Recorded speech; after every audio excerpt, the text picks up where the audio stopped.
Live from the National News Studio, Sri Lanka.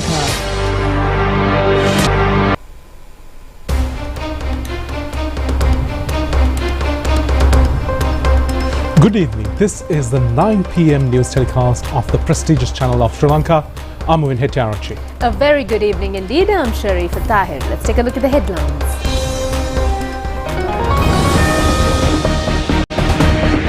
A letter from the President to his US counterpart regarding the tax problem.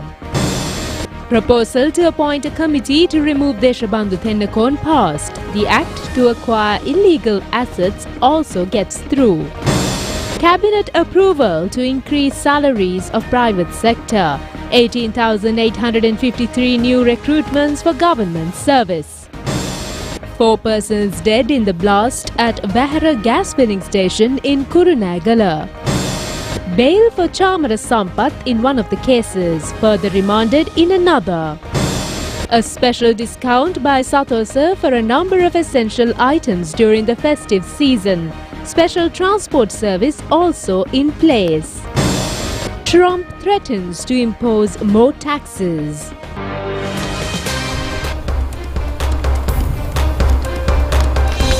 Now to those and more stories in detail on today's top story. President Anurukumara Dissanayake says that a letter has been forwarded to President Donald Trump of the USA regarding tariff policy of the USA. He further said that a round of talks between the US government and representatives of Sri Lanka is also due to be held. In a public rally held today at Kottawa town, the president stressed that the country is in a possession of foreign reserves exceeding $7 billion. He pointed out that the government will be dedicatedly taking action in order to minimize the effect on Sri Lanka due to tariffs by the US.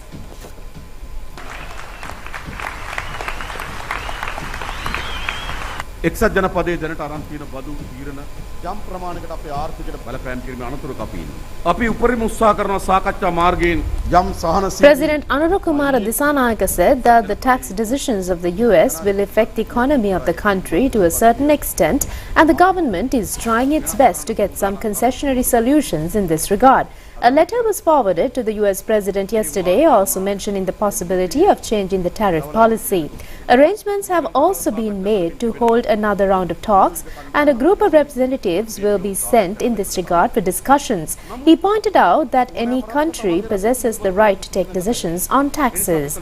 Sri Lanka should take steps to minimize the effect on the country due to this situation and should be prepared to face any consequence. If our country collapses in the face of another country imposing tariff, or the economy of the country face difficulties due to financial policies of another country, it indicates the risky position of our country. The president pointed out that a high number of foreign tourist arrivals has been reported until the 30th of March this year, and the foreign reserves of the country has exceeded $6.5 billion. $500 million have been paid to debt owners. After a gap of 7 to 8 years, the expected target of foreign reserves have exceeded in the months of January and February, whereas the export dollar income has also increased. The president pointed out that democracy of the country has been set on the correct path and freedom has been restored. The trust of citizens in the political authority has also been restored, which are extremely important factors to build the future of the country. අපනයන ආදායම dollar ආදායම අපිට වැඩියෙන් ලැබෙමින් තියෙනවා. ප්‍රජාතන්ත්‍රවාදය හදලා දීලා තියෙනවා. නිදාස නිර්මාණ කරලා දීලා තියෙනවා. දේශපාලන අධිකාරිය කරේ පුරවැසියන්ගේ විශ්වාසය යලි තහවුරු කරලා තිබෙනවා.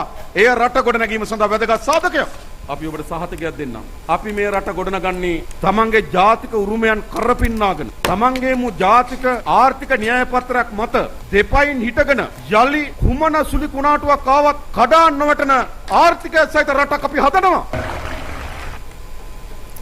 The proposal to appoint a committee of investigations to remove accused IGP Deshabandhu Tennakon from his post has been passed in the Parliament today with a special majority. The proposal was presented in Parliament by Parliamentarian Attorney at Law Lakmali Hemachandra.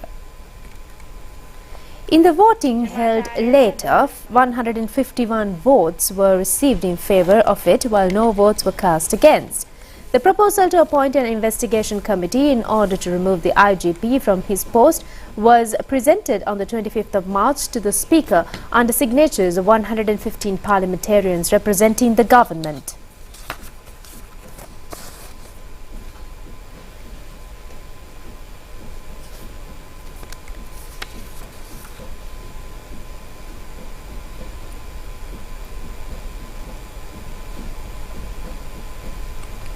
Minister Vijay Herat says that Sri Lanka will widely benefit from the agreements entered in with India.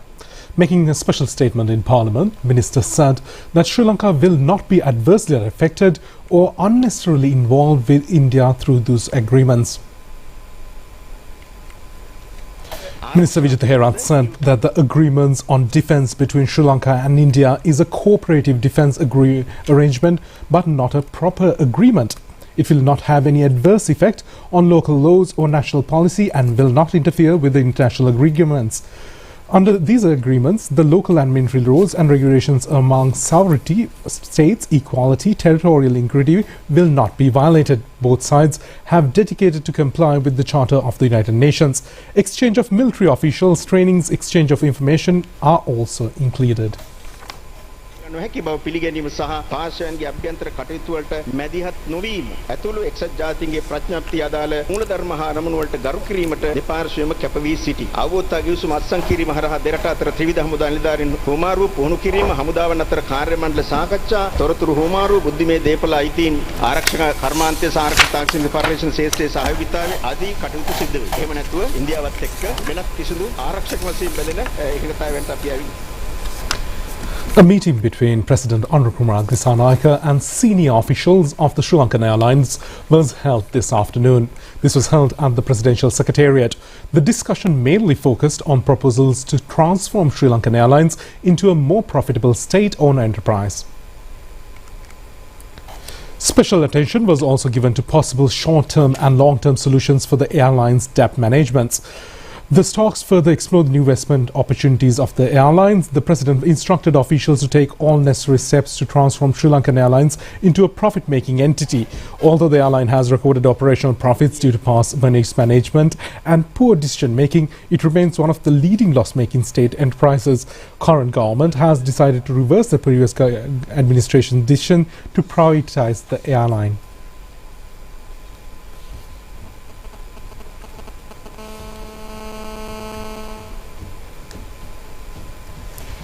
Parallel to increase the salaries of the public officers by the budget proposal for the year 2025, it has been proposed to increase salaries of private sector employees as well. Accordingly, the Cabinet of Ministers granted approval to the proposal submitted by the Minister of Labour, Anil Jayanta Fernando, to revise the national minimum monthly salary and national minimum daily wage and follow other legal actions.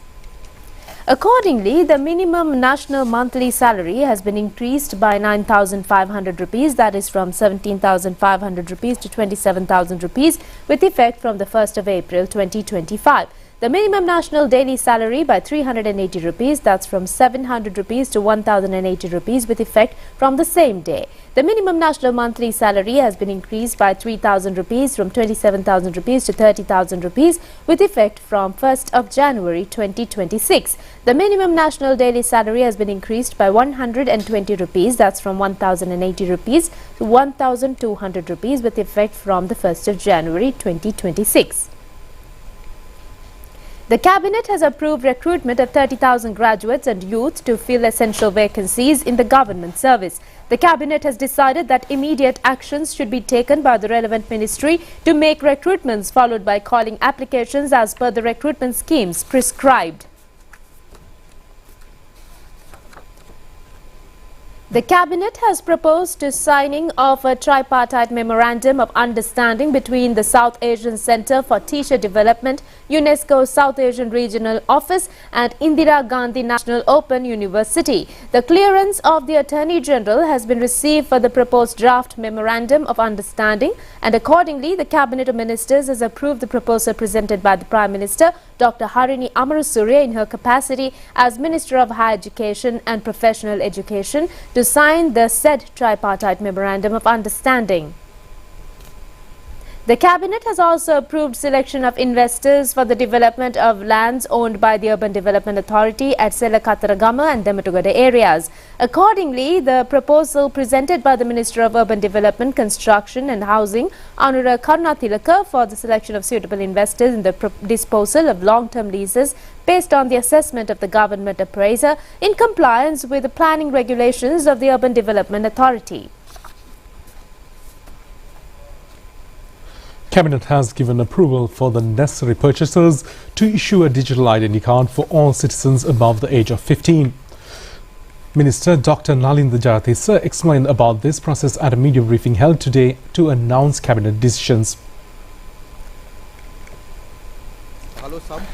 Minister Dr. Nalinda Jayatissa said an electronic national ID card will have to be issued to all Sri Lankan citizens above the age of 15 years.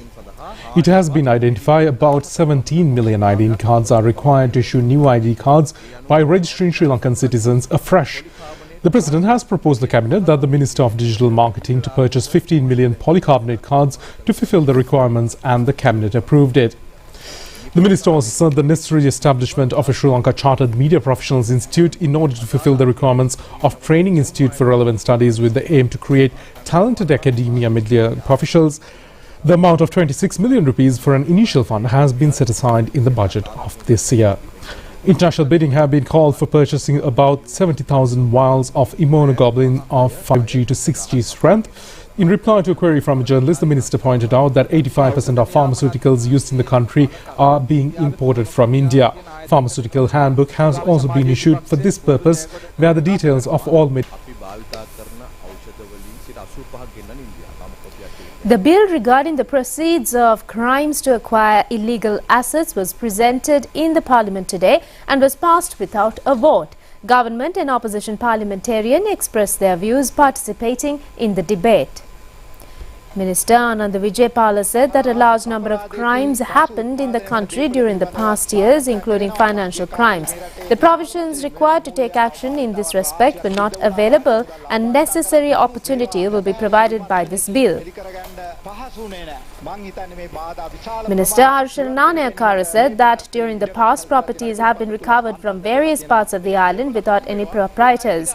Among them, Malvana Mansion has been one of the most important irregularity. The bill allows the confiscation of all such properties. In this case, the income earned through illegal properties will come under legal action, not a person. This bill can be implemented successfully than prevailing laws. The present NPP government will definitely take steps to implement them.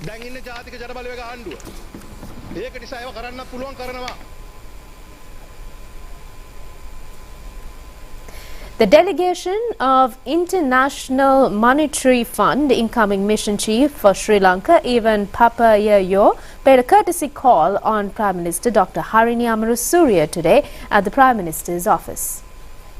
The discussion was centered on progress of Sri Lanka thus far under the IMF-supported program and the next steps required to achieve the future economic targets of the country. Both parties exchanged views on emerging economic challenges and need for progress solution and action. Deputy Director, Asia and Pacific Department of the IMF, Sanjay Pant, outgoing mission chief for Sri Lanka, Peter Brewer, and a group of other representatives also participated in the discussion.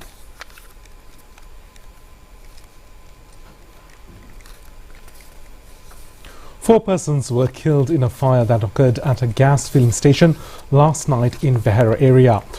This accident occurred when a gas tank at the filling station blasted. Another four persons who were injured in the incident were admitted to the teaching hospital in Kurunegala. The incident took place while the gas was being filled to a lorry and tank blasted. In the process, 6 fire brigade vehicles of the Kurunegala Municipal Council were engaged to extinguish the fire. The investigation has been initiated over the incident.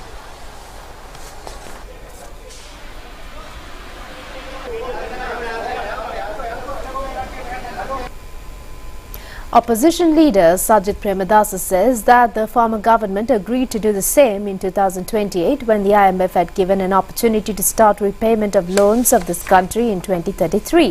He made these remarks in a public rally held at Chilaw Electorate yesterday. The rally was organised in order to confirm the victory of candidates contesting from Samag Jana Balawegaya in the forthcoming local government elections. Opposition leader Sajid Premadasa questioned as to why the government agreed to pay the loans in 2028. The former president wanted to form a slogan for a presidential election campaign and wanted to show that the general public he had entered into a deal with the IMF.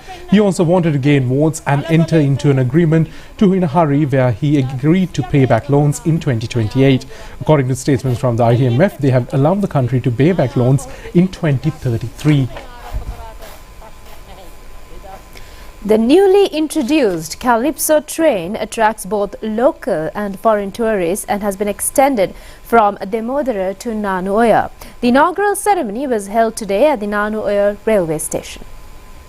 The Calypso tourist train, which plied between Badulla and Bandaravala in the upcountry railway line, has thus been extended. The train will operate on each Monday from Demodara to Nanuoya and Nanuoya to Demodara from today. The train left Demodara to Nanuoya at 1:15 p.m. yesterday and reached Nanuoya around 5:35 p.m. Passengers were provided with the facility of enjoying the beauty of tourist attractions such as Demodara, the Nine-Arch Bridge and Idal Gasina during the journey. The fare from Demodara to Nanuoya is 3,500 rupees and a ticket worth 10,000 rupees has to be obtained while travelling from Nanuoya to Demodara. During the journey, passengers can enjoy the enchanting Calypso music. The special train left for Demodara from Nanuoya at 8:10 a.m. today. This trip will be operational every Monday and Tuesday, and during other days, another trip will be operated to Bandaravala via Demodara from Badulla as usual. According to the Department of Railways, it earns a considerable amount of income through this Calypso special train.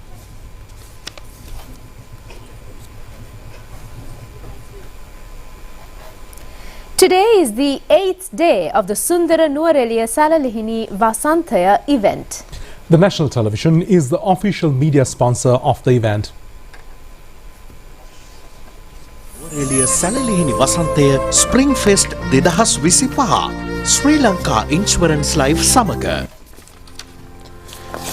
If the viewers visit the Salalihini Vasantaya along with the year's most prestigious channel, the national television, they would be able to bring back home unforgettable souvenirs.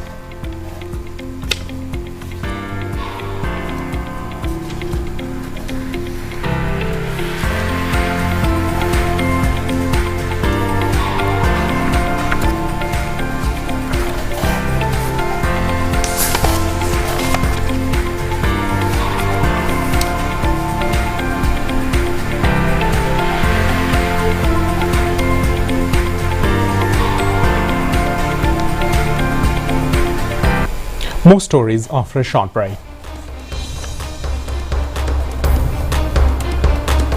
Prima Kottumi Hot and Spicy Nava Vasarak Veva.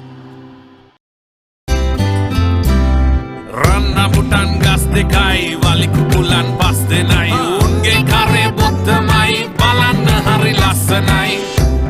Prima Kottumi Hot and Spicy Nava Vasarak Veva. Live from the National News Studio, Sri Lanka.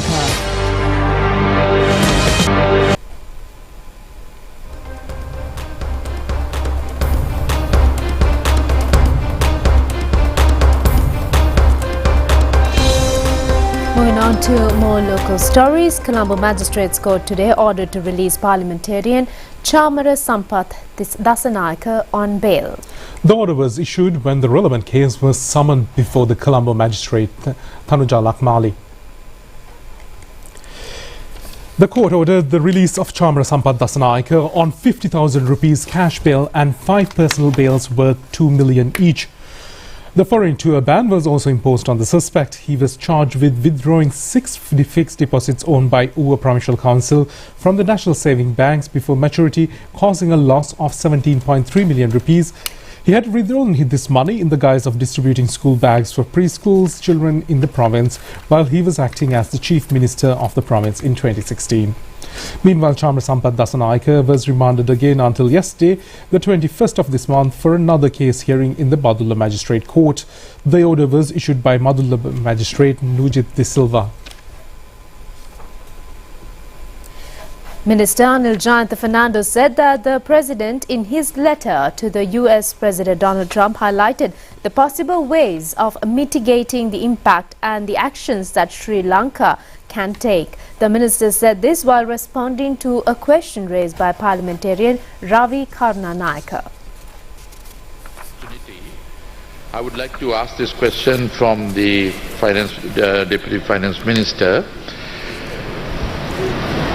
The impact of 44% tax on Sri Lankan exports to the USA. Sri Lanka export sector, particularly the textile and the apparel industry, has long relied on access to the US market as a key driver of economic growth. Given our fragile economic situation and our ongoing recovery from bankruptcy, maintaining stable trade relations with key partners is crucial for sustaining employment.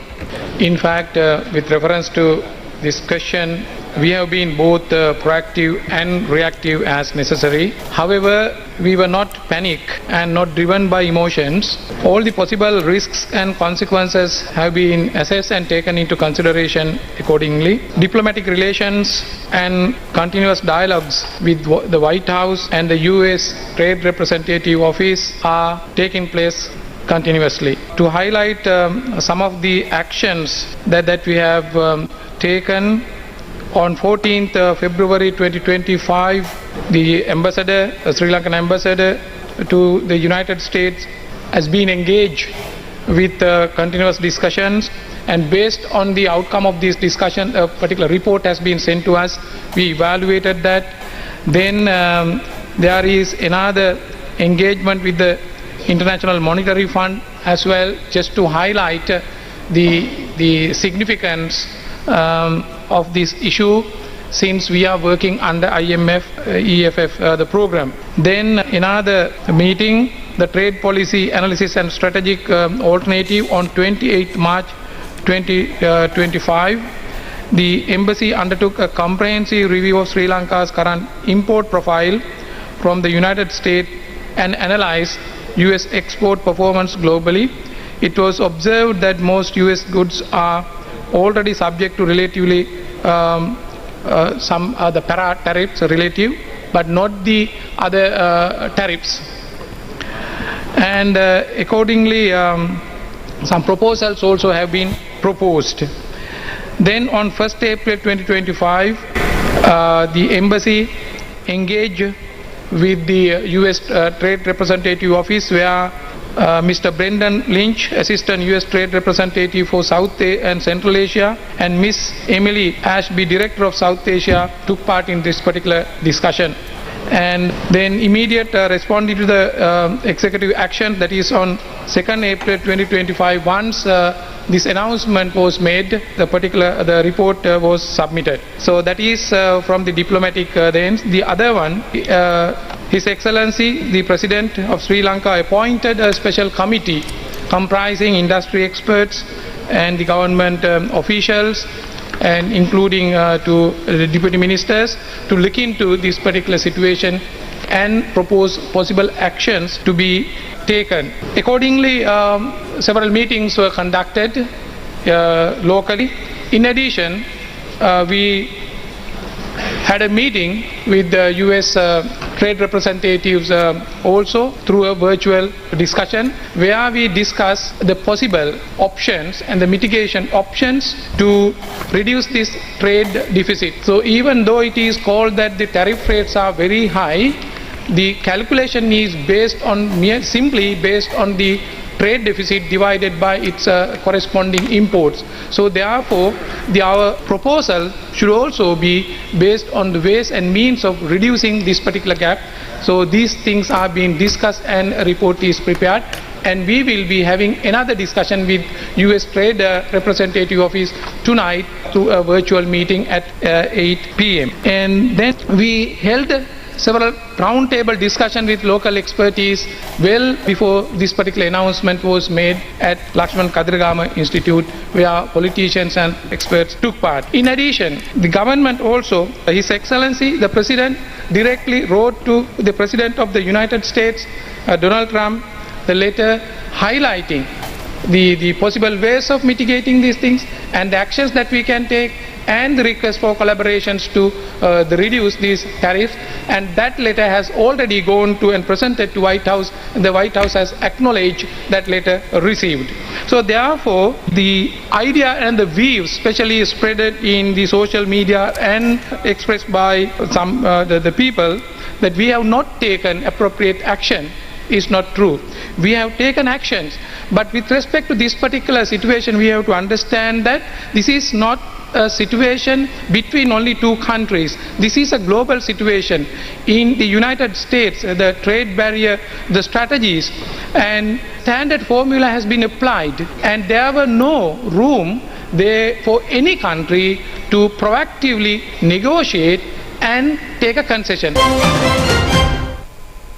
Commissioner General of Elections Saman Sri Ratnayaka says that his department is ready to act according to the court orders that will be issued with regard to the cases filed by some political parties over the rejection of nominations. He expressed views in this regard at a media briefing held today at the Election Commission. Commissioner General of Elections Saman Sri Ratnayaka said that the Election Commission called up nominations for 339 local government bodies. 2,922 nominations received, and out of them 2,499 accepted. The printing process is now nearing completion. Regarding the rejected nominations, some affected parties have sought the guidance of the courts. The Election Commission will plan future activities according to the court orders. Sathosa has reduced the prices of several essential items during the festive season. At a media briefing held today, Chairman of the Sathosa, Samitha Pereira, elaborated in this manner. The chairman said that the prices of the number of essential items have been reduced. The price of bee onions now stands at 140 rupees per kilogram, while the kilo of potatoes is at 165 rupees. The price of nard rice has been reduced to 213 rupees, while a price of dried chilies has been fixed as 730 rupees per kilo. In the meantime, price of flour has been fixed at 165 rupees per kilogram, and the price of brown sugar and canned fish stand at 395 rupees per kilo, and a kilo of sugar at 255 rupees. The items at the reduced price will be available for more than 451 Sathosa outlets and will be opened at 9 p.m. where the certain outlets will remain open till 10 p.m. The National Transport Commission has prepared a joint transport plan for the people who visit their native places for the Sinhala and Tamil New Year. It will be effective from tomorrow to the 17th of this month. Outstation bus services will be effective from 9 locations in Colombo and suburbs. These buses are scheduled to leave from Bastion Mawatha, Kadawatha, Kaduwala, Katunayaka, Makumbara, Piliyandala, Avisawala, Horana and Nugegoda bus stands. Western Province Road Passenger Transport Authority says that 700 buses are being deployed for this purpose. Chairman of the Road Passenger Transport Authority, Western Province, Gamini Singh, said that about 700 buses have been arranged this year in selected bus depots. The public is requested to go to places away from Colombo in order to obtain their travel convenience.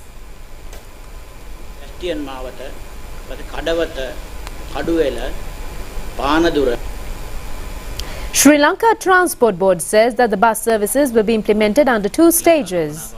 Deputy General Manager SLTB PHRD Chandrasiri said that the SLTB will provide facilities in 2 stages to the general public.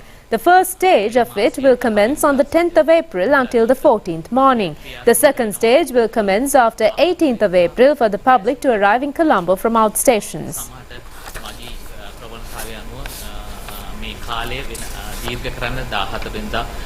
දිවා කාලේ අප්‍රේල් මාසේ 18 වෙනිදායින් පසු නැවතත් කොළඹ දක්වා පැමිණීමට අපි දෙවනි අදියර විදිහට ක්‍රියාත්මක කරනවා bus ධාවන සැලැස්ම. A special train service is also available for the convenience of the commuters this year as well. General Manager Railway Department Damika Jayasundar said that 31 special trains will be in operation to provide extra transport facilities to passengers who will be visiting their hometowns during the New Year season.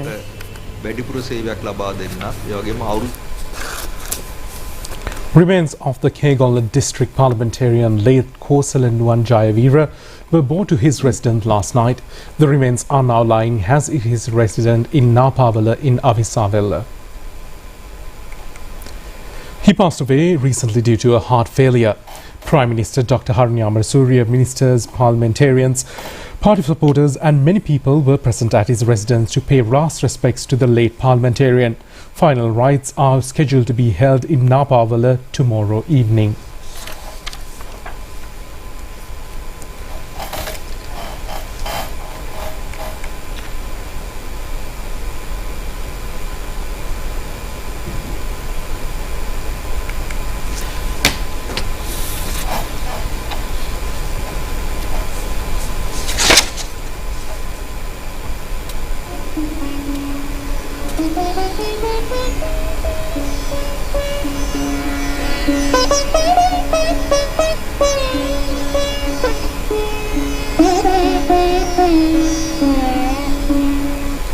We'll be back with foreign news after a short break.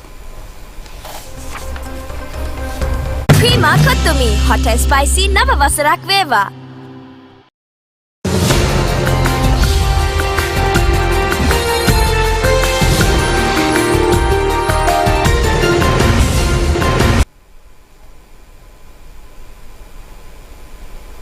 We now move on to news overseas. US President Donald Trump threatened to hit Beijing with an extra 50% tariff if it doesn't withdraw its retaliatory levy. In response, China stated that it will fight to the end. US President has warned that he will add an additional 50% levy on Chinese goods if China does not withdraw retaliatory tariff of 30% on US imports. In response to this, China stated that it will fight till the end. This could leave most Chinese imports facing a staggering 104% tax. The foreign media reported that the European markets hold on to early gains and major Asian markets recover slightly following days of losses in the wake of Donald Trump's tariff.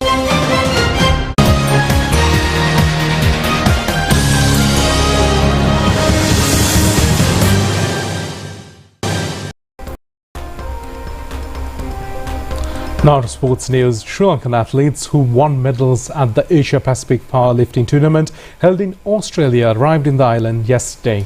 They were given a warm welcome at the airport. Sri Lankan athletes won 5 gold and 1 bronze medal at this tournament. About 500 athletes representing 18 countries from the Asia-Pacific region were competing in this tournament. Ransilu Jayathilaka from 120 kg category, Vikum Pereira from 105 kg category and Minura Gimhana 94 kg category won gold medals. Meanwhile, Australian President Ruan Paul and Lydia Paul, who represented Sri Lanka, won 2 gold medals from the over 50 age category.